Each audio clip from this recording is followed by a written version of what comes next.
Started off as close friends, somehow you turned into my girlfriend. Everything was so cool. Yeah, no, that doesn't happen. Doesn't work. Ever. In my experience anyway. Hi guys, welcome back to my channel. I hope you're all good.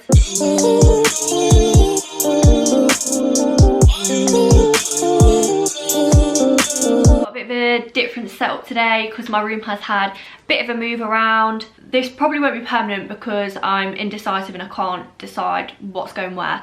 But for now, you have my lovely headboard. Today's video, gonna talk about boys. Not just boys, like things to do with boys or relationship situations and stuff like that. Because as you know, I just like talking.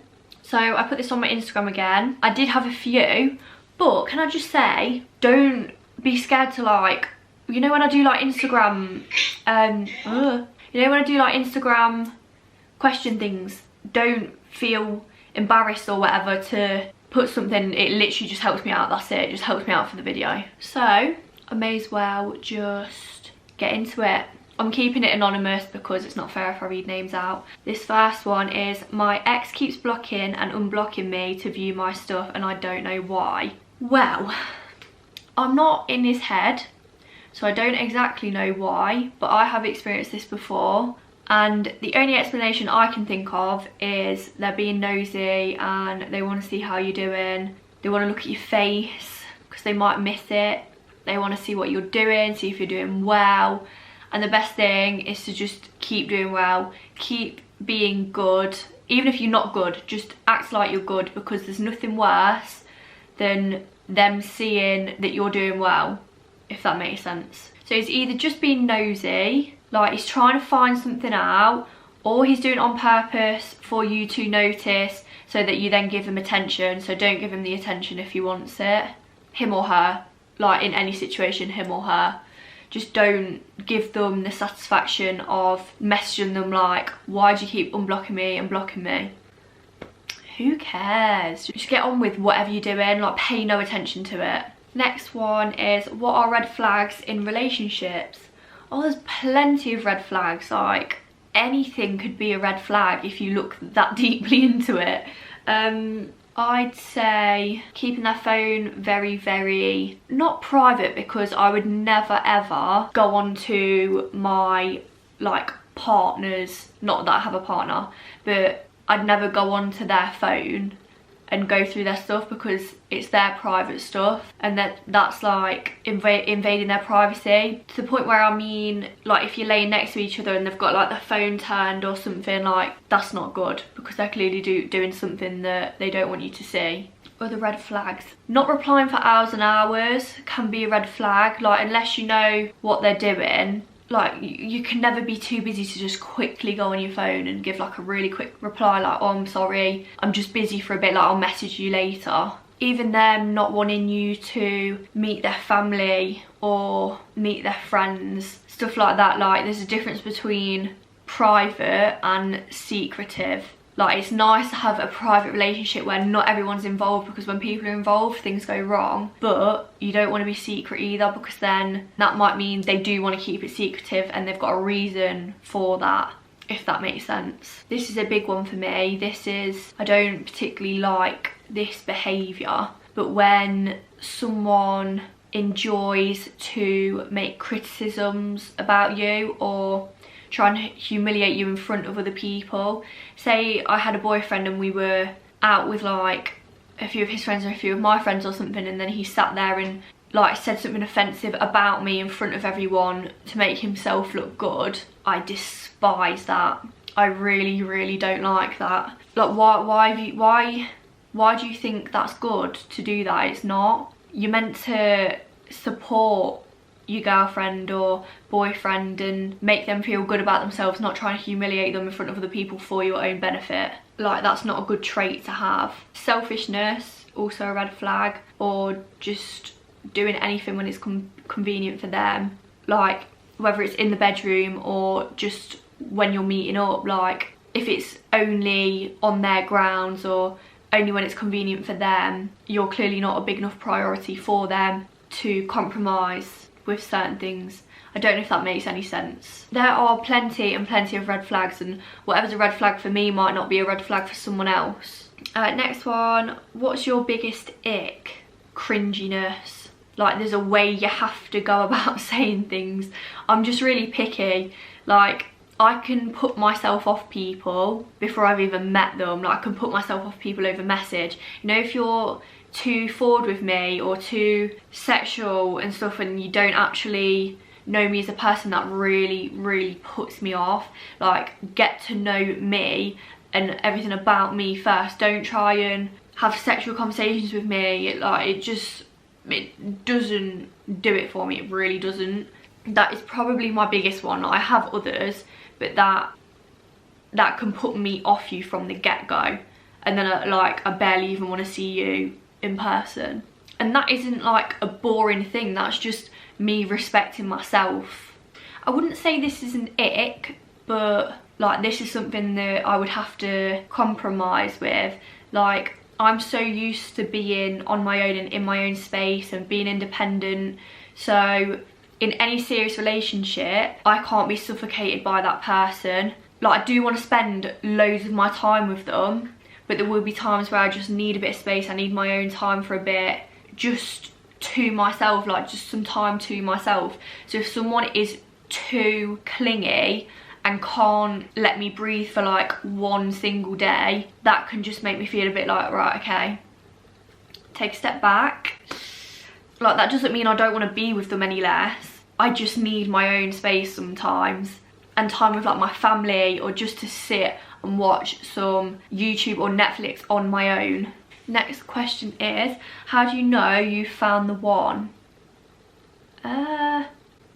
If I knew, I think I'd be with the one. I don't think I've ever found the one. But in my eyes, I think you'd know, because not one thing would annoy you about them. You'd want to be with them all the time. Like, the thought of being with them just makes you so happy and excited all the time. Like, you always get butterflies when you're talking to them, and everything about them is attractive. Oh, I'd love to feel that. I would love it. I can't wait to feel that. Like, I don't know, just the excitement of being with them, and like excited about the future with them. Like, you don't want to just be thinking about what's happening right now, because if you've found the one, you're going to be excited about the future and what holidays you're going to go on and stuff like that. I think you know, because they make you feel like you're your best self as well. Like, they help you to be your best self. Like, you support each other in that way. I think I'm just rambling now. Oh, hi mum. She just messaged me saying hey. I like this next one. How not to be psycho. I'd like to say I'm not psycho. I'm good at finding things out, like very good at finding things out. Oh, go away. Oh, your dad is giving you the money for the Mackies. Lovely. Yeah, how not to be psycho. I don't see myself as psycho in the way I don't check Snapchat scores, I don't check locations, I don't think about it if they've not replied. I don't overthink things as much as I used to. I don't remember the last time I checked a Snapchat score. I think it was probably like year 10, because what you don't know can't hurt. Like, checking Snapchat scores and locations does more harm than good, because then you don't stop thinking about it. You get annoyed if they're not replying and their Snapchat scores going up. Like, I just do not see the point in checking it. Like, if you don't trust that person, why are you with them? Checking stuff like that can make your trust even worse. Like, even if they're just not replying because they're talking in the lads group chat or something, like, just chill, babe, just chill. Because worse comes to worse, end it with them. If they're doing something you don't want them to be doing, overthinking stuff like this and like forcing stuff like that on yourself makes the situation worse. It will make you more psycho, because then you feel the need to be doing it all the time. But once you like start chilling about it and not checking all that stuff, you feel so much better. Like, I love not caring. I love not having to check stuff like that. And I think I'd have to check myself if I did start doing that again. Like, girl, get out of it, because you shouldn't have to feel the need to do that. Do you know what I mean? Like, if you're doing it for a reason. You don't trust them. Like, a little bit psycho is good because it protects your feelings, it's protecting yourself, and it stops you from being walked all over. Being slightly psycho can help with, well, not really help, like, I can't say that it helps. It makes the lad feel like you care about them, I'd say, but then it can also really put them off if you're too over the top. Like, my advice just is, stop caring as much, stop putting so much pressure on yourself and them for everything to be perfect, because not everything's perfect. This next one is how to be confident. I don't know if that's just in general or whether it's like to do with relationships and boys, so I'm going to answer it in that way. How to be confident in relationships. Well, I feel like your confidence comes out with how well you know the person, how well they know you. The thing with me, if I get close to someone, immediately I want them to see me without makeup, because that then breaks down a massive barrier to begin with. And as soon as I've seen that, you don't have to be conscious about what you look like anymore, and that can like grow your confidence within the relationship. It does for me anyway. And don't care what they think about you, because they're with you for a reason. Like, they clearly enjoy being with you and enjoy being with your personality, so grow with that. Like, grow with their, oh, I don't know what word to use, grow with their love of that. Like, consume that. I don't know. Like, I can't say loads on confidence because I'm not overly confident, but I'd say I'm quite confident around lads because I know myself, and if they don't like my personality or the way I look, then they don't like it. There's nothing worse than not being yourself and trying to be fake, or I don't know, or less weird. Like, you don't be less weird around someone just because you're worried about what they're going to think of you. But I just always think, if that one person doesn't like something about you, somebody else will. Or if like, I know it's not nice if you come out your shell and then things end and they go badly wrong, but what hasn't worked in that relationship will in the next, or what they haven't liked about you, the next person will love about you. Like, it's never the end of the world. Like, literally my biggest and probably only advice is just don't care what people think. Just be yourself. Don't try and be someone that you're not, because then you have to keep that act up and it's horrible. Next one is, do you end it with a boy if they kiss someone else whilst you were in the talking stage? Yeah, probably, because if they were serious about you, they wouldn't have done that. Like, I know it's only the talking stage, but it can just prove characteristics of someone. I'd say it probably depends on the age as well. Like, if you're younger and it is less serious, then probably not. If they had a good excuse and well, you can't really have an excuse for kissing someone else, can you?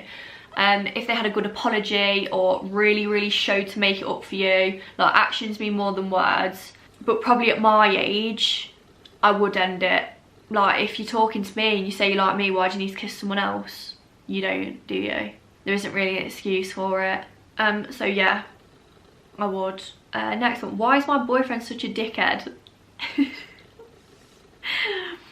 Why are most boys lying ugly little rats?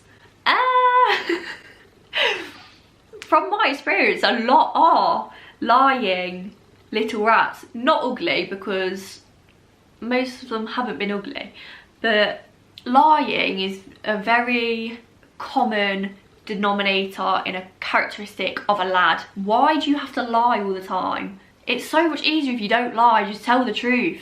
It's so much worse in a situation if someone finds something out and then you lie about it. Just tell the truth to begin with, and then that just decreases the anger and irritation of the whole situation. Like, just tell the truth, or just don't do something that then forces you to have to lie in the first place. Next one, opinions on lads having girl best friends. Well, I've been a girl best friend before. I am like a girl, I'd say I'm a very close friend to a few lads, and there's no issue with that. But I've been like a close girl best friend before, and none of it ended very well. So I think it depends how close. Like, lads can have girl like friends, that is very normal. I have a lot of lad friends because they're not bitchy, like they're just easy to get on with. But I think it's different when you don't know how close they are from past experience anyway. It's different if they choose the girl best friend over your relationship, like I think that's out of order. If you know that friendship is very safe and very like just friends, then I don't think there's anything wrong with that. And like I said, lads and girls all have like loads of friends, so I think it's pretty normal. I'd never tell someone not to be friends with someone. How to bait a lad out when he's sleeping with 3 different girls at the same time? Well, us girls always find stuff out, don't they? And I think it'd just be cruel to bait them out. But if it's such a regular thing, then a lot of people already know who them lads are.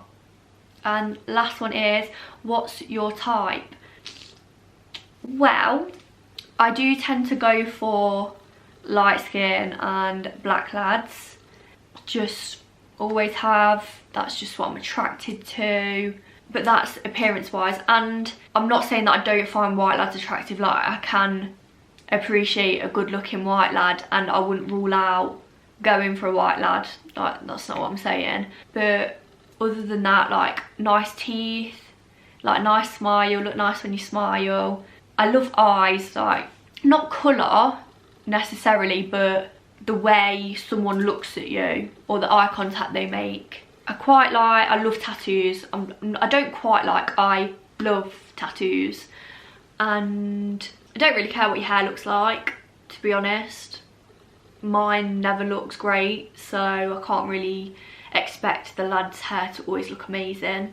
Other than looks, oh yeah, and tall, because I'm a lanky bitch, so tall is preferable. And then personality wise, funny. Please just make me laugh. I love laughing.